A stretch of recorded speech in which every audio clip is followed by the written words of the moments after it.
box office buddies. You know the drill. Every week, I review a new movie with a different friend. This week, my buddy, the musical guru, she loves musicals. I do. Aspires to write one herself. And act in one. One day, please. Chrissy, Mamma Mia. Here we go again.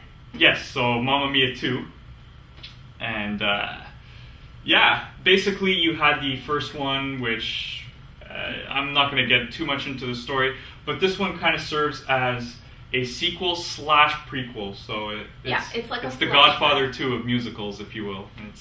I absolutely loved Mamma Mia. Of course you did. My friends, a lot of them really make fun of me for how much I like it. They shouldn't. Musicals are great. And I was worried about having a second one because, first of all, how can it live up to the first? What did you think of this second Mamma Mia? I hated the first 20 minutes to half hour. I was extremely bored. It was extremely cheesy, and I'm someone who loves musicals. Like, I love musicals. I've watched the old ones, the new ones. I sing along. It's cheese. It's amazing. I just feel like I can connect.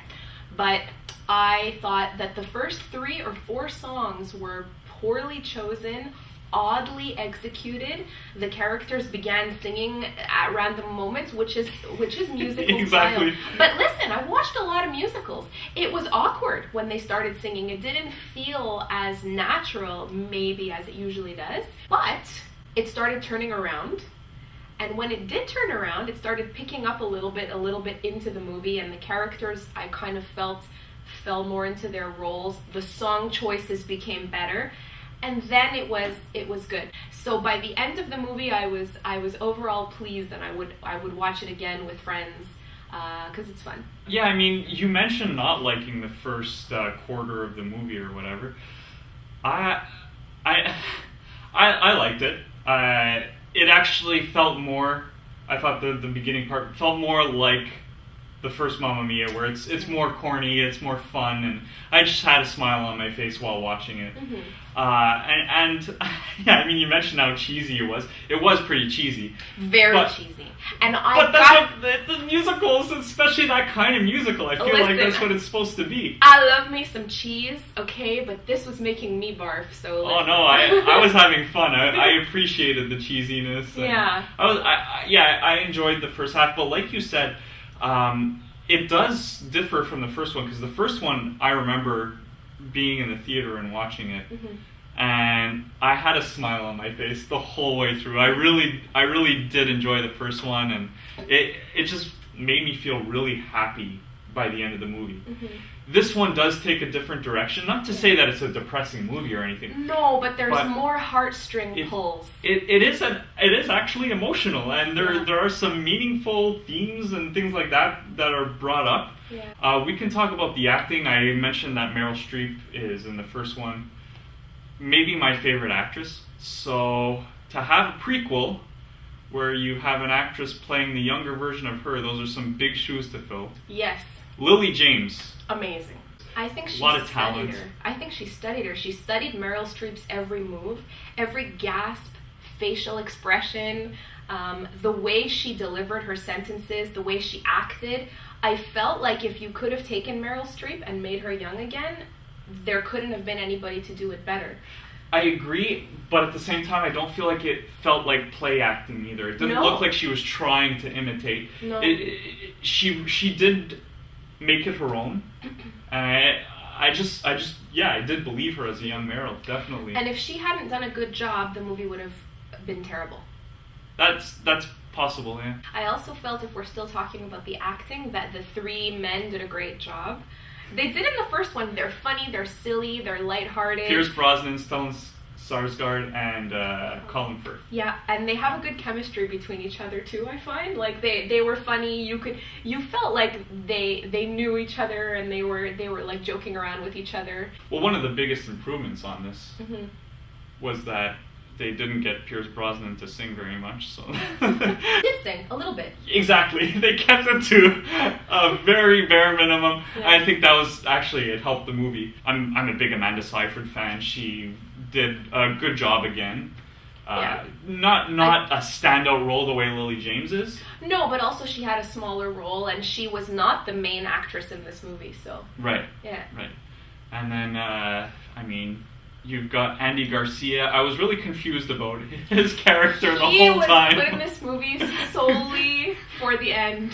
He felt so random the whole way through. And I was like, is it just me or is this guy really creepy? Yeah, I don't know. I was like, what's he doing here? He was just like, I don't know, separate from everything else. So it was just fit. Awkward, but then at the end you're like, okay. You've got Cher, who's an icon in the musical world, Broadway, all that. Yeah, she's good.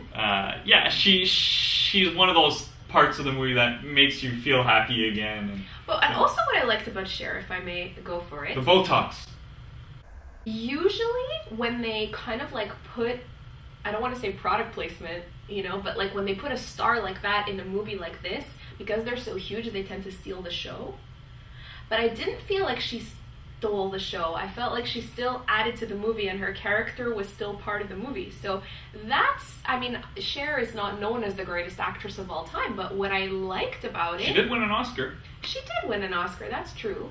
But she did a good job of, because she's so wonderful and she sings so well and she's so classic, of being the character in the movie. Fun performance from her. Performances from all the actors, really. How did you feel about the music in general? Well, like I said, the first part I was seriously unimpressed. I don't get it. Unimpressed. The very first song of the movie, I was on board. Oh no, first song of the movie, I was not on board, and I was like, uh-oh, this is going to be a bad movie. Okay. By the fourth or by I Have a Dream, that was just beautiful, and let's get a little emotional for a moment. Songs in a musical are meant to express the emotion of the character, not to always just be fun and silly. And that was the first song in the movie that made me think, this is what she's experiencing, and the song is enhancing that now, which is what it should do in my opinion. I loved the end choice of song. The song that they choose in the end is a very famous ABBA song, which I personally really like and I think is really fun, because Dancing Queen, like, we're all sick of it, let's just admit it. Sorry for those of you who like it. It's not true. Despite all of the good and the bad things, though, I would recommend that you go see it. For sure. You will not be wasting your time or your money. You will have fun. You'll laugh. You'll cry. I think it's overall entertaining and definitely go to like a must see. Oh, definitely. Like, I know a lot of people who are going to be watching this will have no interest in this movie. And that's okay. You have to be a musical lover. You have to be a dancer and music. But if you like musicals, I still would say the first one is better for me personally. Right. But it doesn't mean that this one's not good. I strongly recommend it. Yes, but you don't leave the theater feeling happy. You leave the theater feeling emotional and deep. I don't know. Introspective. I mean, that definitely happened for you. It totally happened for me. But as we're leaving the theater, I noticed a lot of positive comments, but also people did come out of it feeling light and happy. I heard a lot of people saying, they did. This was fun. Yeah, they did. Scale of Marvel and Matrix, where Marvel's obviously the worst. Matrix, best movie ever. That's true. Yay! Where would this land on that scale? This is Sisterhood of the Traveling Pants. Oh no, that's way better than this movie. Way better. That movie has emotional value for me. I just love that movie. Also takes place in Greece, so good comparison on your end.